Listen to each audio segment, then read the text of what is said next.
তো মিট্টি বাজার থেকে বাড়ি আসার পর প্রচুর জিনিস কিনে এনেছি সেখান থেকে, মানে কিনে আনার মতনই জিনিস প্রায় কিনে এনেছি, সেটাকে এখন আমরা ওপেন করব, দেখবো এই জিনিসগুলো কতটা সুন্দর। আর এটা সত্যি কথা বলতে মাটির জিনিস এত সুন্দর প্যাকেজিং করে দিয়েছে, ভাঙারও চান্স নেই তেমন একটা। না না এটা ঠিক। তাহলে শুধু কি কিনে আনলে হবে, সেটাকে ব্যবহারও করতে হবে। হ্যাঁ রান্নাটা আলাদা আমি বললাম মাটির জিনিস রান্না বান্না ট্রাই করিনি, তো ট্রাই করবো, বাট আজকে দেখি ওপেনটা করি, ওপেন করবো, ট্রাই তো করতেই হবে।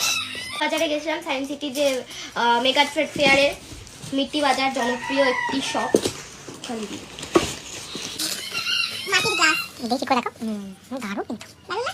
ওরা কত সুন্দর প্যাকেজিং করেছে যাতে না ভেঙে যায়। হ্যাঁ সেরকম ভাবে প্যাকেজ করেছে, সুন্দর দারুণ ডিজাইনটা, দারুণ ডিজাইন। মানে যে কোনো আইবুড়ো ভাত বা বার্থডেতে যে সাজিয়ে থালাতে দেয়, সেগুলোতে যদি এইগুলোতে দেওয়া যায় একটা আলাদা একটা অ্যাস্থেটিক, একটা বাঙালি আলাদা যেটাকে বলে, সেটা দারুণ লাগবে।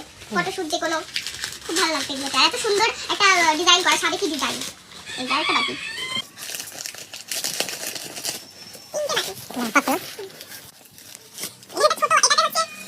পাতার চাটনি টাটনি বা শুধু চাটনি বা লবণ, মানে টক ঝাল মিষ্টি কিছু হ্যাঁ, রাখতে হবে হ্যাঁ, হ্যাঁ। তোমার মতো, তাই তো?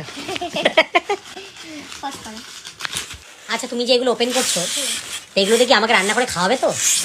হ্যাঁ এটাতে রান্না করা যায় না, এটাতে শুধু সাজিয়ে খাওয়ানো যাবে। কিছু এই থালাগুলোতে? এই যে এই থালাটা, তার মধ্যে এই যেরকম বাটিগুলো। এই তাহলে কিন্তু এবার আমি রোগা হয়েই যাবো। মিট্টি বাজারের এরকম থালাই খাবো, এত সুন্দর একটা প্রাকৃতিক। রোগা হয়ে যাবে না, আরো ধামড়া হয়ে যাবে খেতে খেতে। এই যে